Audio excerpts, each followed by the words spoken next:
Hi viewers, welcome to మనపీసీ.com.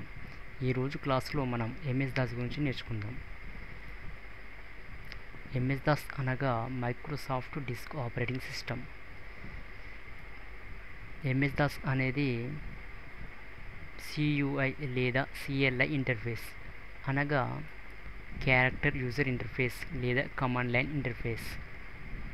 అదేవిధంగా MS Das అనేది single user interface అన్నమాట.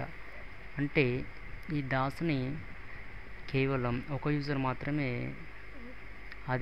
అదే సమయంలో ఒకటే సమయంలో ఒక యూజర్ మాత్రమే యూజ్ చేసుకోగలడు అన్నట్టు. అదేవిధంగా విండోస్ అనేది గ్రాఫికల్ యూజర్ ఇంటర్ఫేస్ అన్నమాట.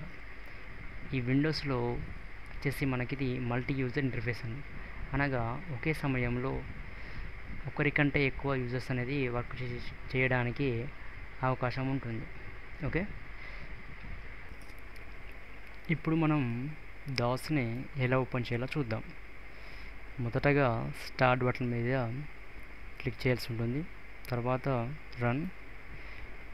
ఇప్పుడు ఈ రన్ కమాండ్ విండోలో మనం సిఎండి అని టైప్ చేసి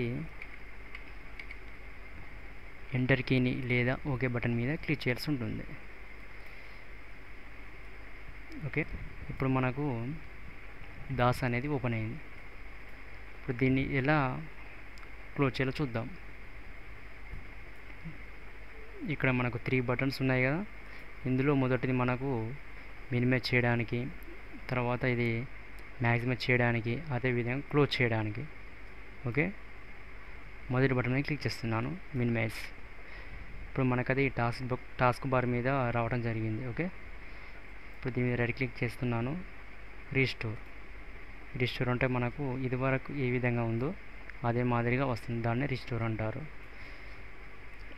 ఇప్పుడు నెక్స్ట్ బటన్ మీద క్లిక్ చేస్తున్నాను. దీని మీద క్లిక్ చేసినట్లయితే మనకు మ్యాక్సిమైజ్ అవుతుంది, అనగా ఫుల్ స్క్రీన్ వస్తుంది. ఓకే, అలా ఫుల్ స్క్రీన్ వచ్చినప్పుడు మళ్ళీ నార్మల్ మోడ్ అనగా ఈ రీస్టోర్ మోడ్లోకి రావాలంటే ఆల్ట్ ప్లస్ ఎంటర్ కీని ప్రెస్ చేయాల్సి ఉంటుంది.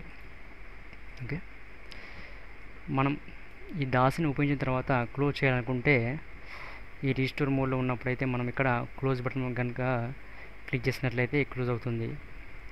లేదు అంటే మనకు ఫుల్ స్క్రీన్లో ఉన్నప్పుడు ఈ క్లోజ్ బటన్ మనకు కనిపించదు. కాబట్టి ఒక చిన్న కమాండ్ దీనికి చెప్తాను.